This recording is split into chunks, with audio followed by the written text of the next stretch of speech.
Bom dia a todos, a todas. Né? O tema que me coube foi apresentar a vocês a ideia que está começando a tomar corpo do desenvolvimento rural sustentável e dos territórios rurais. Há 2 anos, mais ou menos, em Recife, foi realizada a primeira Conferência Nacional de Desenvolvimento Rural. E o Conselho Nacional de Desenvolvimento Rural Sustentável, com o subsídio dessa conferência, elaborou recentemente uma proposta, que chama Proposta de Desenvolvimento para o Brasil Rural, que está sendo efetivada no próximo PPA do governo federal e também já há tramitando no Congresso Nacional 2 projetos de lei que vão dar em alguma coisa, né? Mas pelo menos, qualquer que seja o projeto, algumas ideias, alguns princípios estão sendo seguidos. Primeira constatação: o conceito de rural. Por rural hoje, não se entende somente o campo, o rural do IBGE. Nós consideramos rural o campo e as cidades ou aglomerados urbanos de pequeno porte, onde a vida, a dinâmica social, econômica, cultural tem muito a ver com o rural. Vários autores, vários estudiosos, inclusive no Brasil, o professor José Lida Veiga, da Faculdade de Economia e Administração da USP, vem tentando desenvolver um quantitativo. Que tamanho de município é mais rural do que urbano? Até hoje não há consenso sobre isso. Alguns países da Europa já estabeleceram. No nosso caso, eu defendo a ideia, não vamos discutir isso. Município rural é aquele onde a gente só vê movimento no dia de feira e dia de pagamento dos aposentados do rural. É quando tem um movimento maior, né? No comércio, nos serviços locais, né? Então você sente que a dinâmica local une um campo e a cidade em torno de interesses comuns, né? Esse é o município rural. E o território rural é aquele onde predominam esses municípios. Pode ter até um maior, que não seja considerado como tal, mas há predominância de municípios rurais. Bom, dentro dessa conotação do rural, eu diria que a sociedade brasileira, nos últimos 50, 60 anos, nós criamos um conceito de que progresso era o mundo urbano industrial e o rural agrícola era sinal de atraso. Tanto é que foi criada, né, nas várias regiões do Brasil, né, as expressões pejorativas para o homem do campo. É o tabaré, o caipira, o provinciano, né? Até Monteiro Lobato, que no figura do Jeca Tatu, né, como característica do homem do campo, do homem rural. E nós achamos que desenvolvimento era urbanização. Quando eu era menino, só se falava no Brasil em São Paulo. É a locomotiva do país, não pode parar. São Paulo cresce, todo mundo queria ser igual a São Paulo. Há uns 20 anos, quando a gente perguntava qual o parâmetro, qual o protótipo do desenvolvimento desse país, São Paulo aparecia como modelo, né?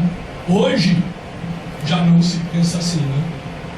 Urbanização, industrialização, metrópoles, megalópolis, já eram zebra. Basta ver o noticiário nas televisões, né, os problemas, que a gente vê que desenvolvimento que traz felicidade não é por aí. Não é esse o caminho. Naquela época havia uma razão. industrialização e urbanização geravam empregos, geravam oportunidades de trabalho.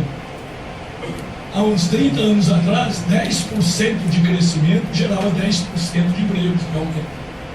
Hoje a gente cresce 10% e emprego não aumenta 2,5%. Porque a competitividade das empresas inerentes ao processo de globalização demandou a necessidade de automação, de substituição do homem por máquinas. Tudo ficou automatizado. Algumas carreiras diminuíram muito, quase desaparecem, né? Antes bancário era muita gente, hoje, né?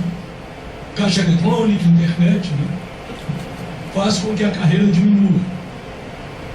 A Volkswagen, nos últimos 15 anos, dobrou a produção e diminuiu o número de empregados a quase metade, automatizando processos, né? Então hoje o mundo urbano e industrial não resultou em muita, né? Já não gera mais os empregos. E isso foi agravado no país por um fato, que nós tivemos uma defasagem muito séria na educação. E os nossos jovens interioranos do campo, das pequenas cidades, não têm uma escolarização que permita um nível de profissionalização competitivo para atuar nas grandes demandas do mercado urbano. Hoje, na área urbana, além da diminuição na oferta de empregos, passou a haver exigências, né? Um emprego mais simples que seja já está exigindo segundo grau, primeiro grau completo, experiência profissional, etc, etc. Então, a partir dessa realidade e das suas consequências, começa a se olhar para o interior, para o rural amplo. E foi a partir daí que se deduziu que mundo rural não é mundo agrícola. O rural não pode ser visto somente como área agrícola. O rural é um espaço de vida. O campo e as pequenas cidades são locais onde vive um contingente muito grande da população brasileira. Aqui no Rio Grande do Norte, então, né, a gente sabe que dos 167 municípios aqui no estado, cerca de 140 tem menos de 10 mil habitantes na sede. E a população do campo e dessas pequenas cidades constitui 30% da população do estado. Algo como 900 mil habitantes, né? Foi a partir dessa constatação, que vale para todo o país, que o Conselho Nacional estabeleceu como tema básico de desenvolvimento rural a seguinte expressão: pôr um mundo rural com gente feliz. Quer dizer, considerar que o mundo rural é espaço de vida e que a população deste rural tem que ser feliz. E a proposta é melhorar a qualidade de vida dessa população. Não é uma proposta só de agricultura, só de desenvolvimento agrário. É uma proposta com o que deve ser feito para melhorar a qualidade da população rural. Bom, nessa altura, desenvolvimento passa a ser desenvolvimento humano. Não é mais só econômico, social, agrícola, industrial, né? Não é só de setores da área social, saúde, educação, ação social. Passa a ser um desenvolvimento integral, globalizado, interdisciplinar. Daí a proposta de que esse desenvolvimento rural inclui alguns princípios. O princípio da sustentabilidade. Sustentabilidade econômica, social, ambiental, institucional e política. Inclui o princípio da solidariedade, da união entre os atores sociais locais em torno de uma proposta comum, incluindo a união dos municípios, né? Em torno de propostas comuns. O princípio da inclusão social. No interior temos uma grande quantidade de grupos sociais que não participam do processo de desenvolvimento. Na Amazônia, as populações indígenas são as mais representativas. No Maranhão, na Bahia, os quilombolas, No litoral, pescadores artesanais. No interior como um todo, o agricultor familiar do grupo B, né?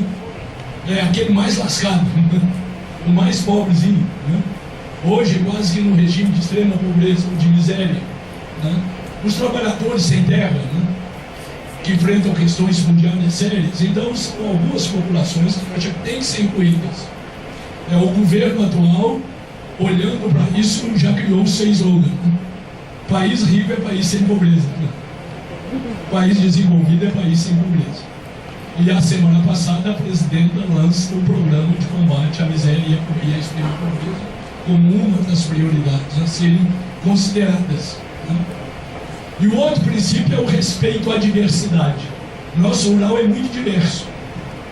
Diversidade ambiental, cultural, econômica, social, né? Nos diferentes biomas temos diferentes realidades. A Caatinga, o semiárido é uma coisa, a Amazônia é outra, Cerrados outra, os Pampas, né? A área da antiga zona da mata litorânea, né? É outra. Então temos diferentes realidades nesse país e não podemos ter um programa linear, né? Temos que respeitar essas diferenças. E um princípio, e aí eu começo a fechar, né, porque o tempo é muito curto, é o princípio da estratégia territorial para o desenvolvimento rural. E foi criado o conceito de territórios rurais. Territórios rurais tidos como um conjunto de municípios que tem uma afinidade tal, tem coisas comuns, interesses comuns, que fazem com que haja um reconhecimento, um sentido de pertencimento, né? Uma afinidade entre os atores locais, de maneira que você possa desenvolver ações em conjunto. Aqui no Rio Grande do Norte, o Estado já está todo territorializado. Podia passar primeiro. São aqueles ali que vocês receberam. O Conselho Estadual de Desenvolvimento Rural instituiu aqui o território Alto Oeste, aquele molequinho da ponta, Sertão do Apodi, verde, Açu Mossoró, o território da região central, Seridó, Mato Grande, Potengi, Trairi e Litoral Sul e Agreste, e o território da Grande Natal, em que os atores locais resolveram de batizar de Terra dos Potiguaras, né? Que os primeiros habitantes daqui foram os índios potiguaras, né? Está caracterizado. Então essa é a configuração territorial proposta, ainda em ajustes, aqui no Rio Grande do Norte. Por que atuar em territórios? É que no território há maior comunhão de interesses. E porque o território compreende um certo número de municípios, 5, 10, 15, né? Alguns defensores de uma descentralização maior dizem que a comunidade rural, um assentamento, uma pequena comunidade, é onde há maior afinidade. É o território mais representativo dessa união de interesses comuns. Depois é o município. Por que então não trabalhar com comunidades ou com municípios? Aí é uma questão de economia de escala. Quando trabalhamos com esse tipo de territorialização, semelhante às micro-regiões, nós temos uma escala mínima que justifica determinados investimentos. Vamos pegar alguns exemplos, só para entenderem o que eu estou querendo dizer. Um sistema territorial de saúde integrado, vocês que a maioria são da área de saúde, né? Um sistema integrado de saúde começa por um atendimento familiar lá nas famílias, pequenas unidades comunitárias, né? Postos, ambulatórios, passa por centros de saúde, por unidades mistas, até chegar no hospital regional, né? Num esquema de articulação entre eles, com aquela ideia do referenciamento. Para poder planejar isso, temos que olhar um território como um todo, para localizar e articular cada atividade.